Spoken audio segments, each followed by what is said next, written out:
بسم اللہ الرحمن الرحیم اللہم یا رحمن یا رحیم و یا ارحم الراحمین وصلی علی من ارسلتہ رحمتا للعالمین۔ نہایت ہی واجب الاحترام بزرگان محترم، برادران عزیز، 3 انبیاء علیہم الصلاۃ ایسے ہیں جن کو اللہ تعالیٰ نے طویل زندگی عطا فرمائی ہے اور آسمانوں کا رہائشی بنایا ہے۔ 2 تو آسمانوں پر رہتے ہیں اور ایک کے بارے میں یہ ہے کہ وہ زمین پہ چلتے پھرتے رہتے ہیں، لیکن زندگی بہت بڑی ہے ان کی، آب حیات سے پانی پیا ہوا ہے۔ حضرت خضر علیہ السلام، حضرت الیاس علیہ السلام اور حضرت عیسیٰ علیہ السلام۔ ایک حضرت عیسیٰ علیہ السلام ہے جن کو اللہ رب العزت نے کلمہ قرار دیا ہے، اور ایک حضرت الیاس علیہ السلام ہے جن کو پروردگار عالم نے آسمانوں پر اٹھا لیا تھا۔ اور خضر علیہ السلام، نبی کریم صلی اللہ علیہ وسلم نے ارشاد فرمایا، ہر سال 1 مرتبہ وہ بیت المقدس میں تشریف لاتے ہیں اور حج کے موقع پر بیت اللہ شریف بھی تشریف لاتے ہیں۔ حضرت خضر علیہ السلام حضرت ذوالقرنین کے وزیر بھی تھے اور ان کی خالہ کے بیٹے تھے۔ اللہ رب العزت نے بڑی صلاحیتوں سے نوازا۔ بہت زیادہ اقوال ہیں ان کی حیات کے بارے میں بھی کہ اس وقت زندہ ہیں یا دنیا سے انتقال کر گئے ہیں۔ حضرت مجدد الفسانی رحمۃ اللہ علیہ سے پوچھا گیا کہ احادیث پاک میں تو یہی ہے کہ وہ زندہ ہیں، مختلف اقوال ہیں، محدثین کا اس میں بہت زیادہ اختلاف ہے، اب آپ بتلائیے کہ زندہ ہیں یا دنیا سے چلے گئے۔ حضرت مجدد الفسانی رحمۃ اللہ علیہ بیٹھ گئے، مراقبہ کیا۔ مراقبے کے بعد حضرت فرماتے ہیں کہ حضرت خضر علیہ السلام تشریف لائے، ان کے ساتھ میری ملاقات ہوئی تو انہوں نے بتلایا ہے کہ اللہ نے ہماری روحوں کو ایک ایسا جسم پہنا دیا ہے، ہم دنیا میں زندہ چل پھر رہے ہیں، زندگی کی طرح ایک زندگی اللہ نے ہمیں عطا کر رکھی ہے۔ ہمارا کام ہے ہم چلتے پھرتے رہتے ہیں۔ اللہ رب العزت نے ہمیں قطب مدار کا مددگار بنایا ہے، اور اللہ کے ولی نیک بندوں کے ساتھ ملاقاتیں بھی ہوتی ہیں۔ حضرت عمر بن عبدالعزیز رحمۃ اللہ علیہ کے ساتھ ایک بوڑھے خوبرو نورانی چہرہ کے مالک تھے، ایک اللہ والے بیٹھے ہوئے تھے۔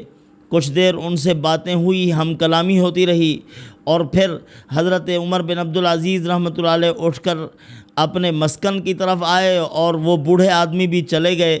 کسی نے ان سے پوچھا کہ یہ کون تھے اور کیا باتیں کر رہے تھے؟ فرمایا یہ خضر علیہ السلام تھے اور مجھے خوشخبری سنا رہے تھے کہ آنے والے وقت میں آپ کو بادشاہ بنا دیا جائے گا۔ تو یہ خبریں بھی دیتے ہیں حضرت خضر علیہ السلام۔ ایک بڑا دلچسپ واقعہ بھی ہے، اور آج ہم آپ کی خدمت میں خضری عمل بھی پیش کریں گے۔ خضری عمل پیش کریں گے۔ حضرت خضر علیہ السلام لوگوں کی رہنمائی بھی کرتے رہتے ہیں، ان کو دعائیں، مناجات، مصائب سے نکلنے کے راستے، گمراہوں کو راہ راست پر لانے کا ایک راستہ متعین کر کے دیتے ہیں۔ اسی طرح قطب مدار کو اللہ جل شانہ نے قطب مدار عالم بنایا ہے۔ قطب مدار عالم کا کیا مطلب؟ انہی کی برکت سے یہ عالم قائم ہے۔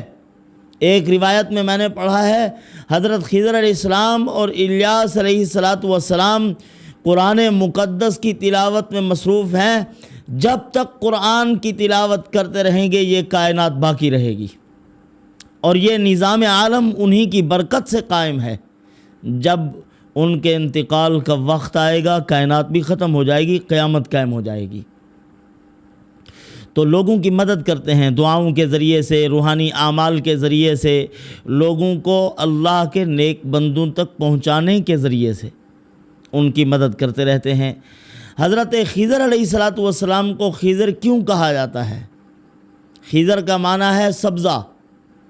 حضرت خضر علیہ السلام جہاں بیٹھتے ہیں پھر وہاں سے اٹھتے ہیں تو وہی جگہ سرسبز ہو جاتی ہے۔ اور اسی طرح یہ بھی ہے کہ خضر علیہ السلام جہاں نماز پڑھتے ہیں اللہ پاک وہاں سے سبزہ اگا دیتے ہیں۔ اسی لیے حضرت خضر علیہ السلام کو خضر کہا جاتا ہے۔ بالاتفاق حضرت موسیٰ علیہ السلام خضر علیہ السلام سے افضل تھے، اسی لیے محدثین نے فرمایا ہے اور مفسرین نے فرمایا ہے کہ آدمی اپنے سے کم تر سے بھی علم حاصل کر سکتا ہے، ضروری نہیں ہے کہ افضل ہونا چاہیے آدمی۔ جو علم حاصل کر رہا ہے اگرچہ اپنے سے درجے میں کم ہے اس سے بھی علم حاصل کرو، علم حاصل کرنا چاہیے۔ حضرت انس بن مالک رضی اللہ عنہ فرماتے ہیں ایک مرتبہ ہم جا رہے تھے، ایک مقام سے گزرے، میں نے دعا سنی کہ ایک شخص دعا مانگ رہا ہے کہ اے اللہ مجھے امت محمد میں سے بنا دے، اللہم اجعلنی من امت محمد۔ فرمایا کہ میں گیا، جب وہاں جا کے پوچھا کہ آپ کون ہیں، انہوں نے فرمایا کہ میں خضر علیہ السلام ہوں۔ اسی طرح حضرت انس رضی اللہ عنہ فرماتے ہیں ہم ایک مرتبہ سفر میں تھے، جب ہم مقام ہجر پر پہنچے، مدائن کی بستیوں سے گزرے جہاں صالح علیہ السلام تھے، وہاں ایک پہاڑ کے درمیان سے آواز آ رہی تھی، اور نبی کریم صلی اللہ علیہ وسلم نے مجھے فرمایا کہ جاؤ اس آواز کے پیچھے سنو یہ کون ہے۔ میں وہاں پہنچا تو ایک اللہ والے دعا مانگ رہے ہیں اللہ تعالیٰ سے۔ میں جب قریب پہنچا ان سے بات کی، پوچھا کہ آپ کون ہیں، فرمایا کہ میں الیاس علیہ السلام ہوں، اور جا کے محمد الرسول اللہ صلی اللہ علیہ وسلم کو میرا سلام کہنا۔ نبی کریم صلی اللہ علیہ وسلم پھر اسی وادی میں تشریف لے آئے، الیاس علیہ السلام کے ساتھ ملاقات ہوئی، بہت دیر تک گفتگو کرتے رہے، اور پھر کھانا آیا آسمان سے، وہ کھانا کھایا۔ کھانا کھانے کے بعد ایک بادل نما تخت آیا، حضرت الیاس علیہ السلام وہاں سے روانہ ہو گئے۔ حضرت انس رضی اللہ عنہ فرماتے ہیں میں نے رسول اللہ صلی اللہ علیہ وسلم سے پوچھا یا رسول اللہ یہ کیا باتیں تھیں؟ آپ صلی اللہ علیہ وسلم نے فرمایا کہ یہ حضرت الیاس علیہ السلام تھے، میرے ساتھ گفتگو ہوتی رہی اور یہ بتا رہے تھے کہ ہم بیت المقدس میں بھی آتے ہیں، اور 40 دن کے بعد حضرت جبرائیل علیہ السلام جنت سے کھانا بھی لاتے ہیں اور ہمیں زمزم بھی پلایا جاتا ہے، پھر سال بھر ہمیں پیاس نہیں لگتی۔ اس کے آگے ایک واقعہ لکھا ہوا تھا نزہۃ المجالس میں، حضرت امام یافعی رحمۃ اللہ علیہ فرماتے ہیں بیت المقدس میں 2 بزرگ کھڑے ہوئے تھے، ایک طویل القامت تھے، بھئی لمبا ان کا قد تھا اور بڑا ان کا چہرہ تھا، بڑے خوبصورت حسین و جمیل، ان کے ساتھ ایک اور بوڑھے بزرگ۔ میں ان کے پاس گیا، میں نے ان سے پوچھا کہ آپ کون ہیں؟ انہوں نے فرمایا کہ میں خضر علیہ السلام ہوں، اور وہیں انہوں نے مجھے ایک عمل بتایا، فرمایا کہ سنو، ہم سال میں ایک بار بیت المقدس کی طرف آتے ہیں، اب ہم آپ کو ایک عمل دے کر جا رہے ہیں، جو آدمی جمعے کے روز عصر کی نماز کے بعد بیٹھتا ہے غروب آفتاب تک، یعنی مغرب کے ٹائم تک یہ ورد کرتا رہتا ہے یا اللہ یا رحمان یا اللہ یا رحمان یا اللہ یا رحمان، تو پھر مغرب سے پہلے اللہ تعالیٰ سے دعا مانگتا ہے، جو دعا مانگے اللہ پاک اس کو عطا فرما دیں، اس کی مراد بر آئے، اور جو بھی اللہ سے مدد طلب کرے اللہ اس کی مدد فرمائے۔ اب یہ عمل کوئی بڑا نہیں ہے، لمبا چوڑا عمل نہیں ہے، جو آدمی بھی اس عمل کو کرے آسان ہے، کرتے ہوئے اللہ تعالیٰ سے دعائیں مانگتا رہے۔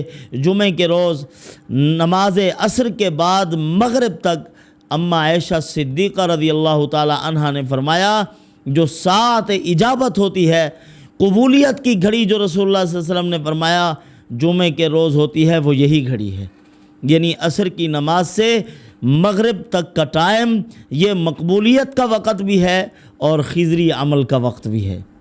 بسم اللہ الرحمن الرحیم کے اندر بھی اللہ کے یہ نام موجود، یا اللہ یا رحمان، اور اسی کی برکت سے دن قیامت کے میزان عمل میں جب عمل تل رہے ہوں گے تو اس وقت مسلمانوں کا، امت مسلمہ کا وزن اعمال کا بڑھ جائے گا۔ انبیاء علیہ الصلوۃ والسلام کہیں گے کہ ان کے میزان میں عمل کے بڑھنے کی، عمل کے وزن کی وجہ کیا ہے؟ ایک دوسرے کے ساتھ گفتگو ہوگی، پھر وہ کہیں گے کہ وزن کے بڑھنے کی وجہ بسم اللہ الرحمن الرحیم ہے۔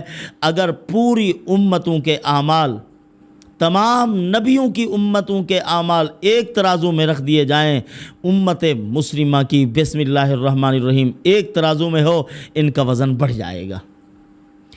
اسی طرح حضرت خضر علیہ السلام نے ایک مرتبہ بتلایا ایک اللہ والے کو کہ ہمارا کام یہ ہے، میں بھولے ہوئے لوگوں کو راستہ بتاتا ہوں کہ یہ راستہ ہے، یہ سیدھا راستہ ہے، اس طرح سے جاؤ۔ ہم ایک انسانی شکل میں بھی رہتے ہیں اور بعض اوقات غائب بھی ہو جاتے ہیں، کسی کو نظر نہیں آتے، دل میں القاء اور الہام، کیونکہ روحانیت ہے اور روحانی طور پر وہ لوگوں کی رہنمائی کرتے رہتے ہیں۔ حضرت خضر علیہ السلام نے فرمایا، میں دریاؤں کے چکر لگاتا ہوں، اکثر بیشتر دریاؤں کے کنارے کنارے رہتا ہوں یا میدانی علاقوں میں ہوتا ہوں، لوگ جو راستہ بھول جاتے ہیں ان کو راستہ بتاتا ہوں اور گمراہی سے بچاتا ہوں، اور لوگ جو کسی نقصان میں جا رہے ہوتے ہیں ان کا رابطہ اللہ کی ذات کے ساتھ ہوتا ہے۔ اللہ جس کو چاہتے ہیں ہم جاتے ہیں، اس کی رہنمائی کرتے ہیں، بڑے سے بڑے نقصانوں سے ان کو محفوظ کر لیتے ہیں۔ بندہ سمجھتا ہے میں خود بچ رہا ہوں، لیکن خضری عمل کی برکت سے اللہ تعالیٰ حفاظت فرما رہے ہوتے ہیں۔ یعنی بندہ اپنی روحانیت مضبوط کرے، اللہ اپنے نیک بندوں کو بھیج دیتے ہیں۔ اور فرمایا جو حضرت الیاس علیہ السلام ہیں وہ پہاڑوں میں رہتے ہیں، پہاڑوں میں جو لوگ بھول رہے ہوں ان کو وہ راستہ بتاتے ہیں اور گمراہ لوگوں کو راہ راست پر لانے کی کوشش کرتے ہیں، اور یہ سلسلہ چلتا رہے گا، قیامت تک ہم رہیں گے۔ شام جب ہوتی ہے میں دریاؤں کی طرف چلا جاتا ہوں، حضرت الیاس علیہ السلام آسمانوں کی طرف روانہ ہو جاتے ہیں، دن دن ہم رہتے ہیں زمینوں پر۔ تو برادران عزیز، خضری عمل ایک مضبوط ترین عمل ہے۔ جتنے اعمال بھی بتلائے گئے ہیں، دعائے خضری بتائی گئی، اس کے بے شمار فوائد ہیں۔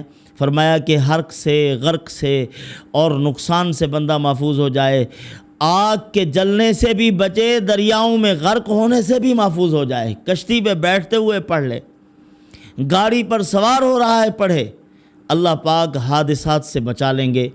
تو خضری عمل ایک مضبوط عمل ہے، ہمیں چاہیے کہ ہم اس کا اہتمام کریں۔ انشاءاللہ مزید بھی جو حضرت خضر علیہ السلام کی طرف منسوب دعائیں ہیں وہ آپ کی خدمت میں پیش کریں گے۔ والسلام وما علینا الا البلاغ۔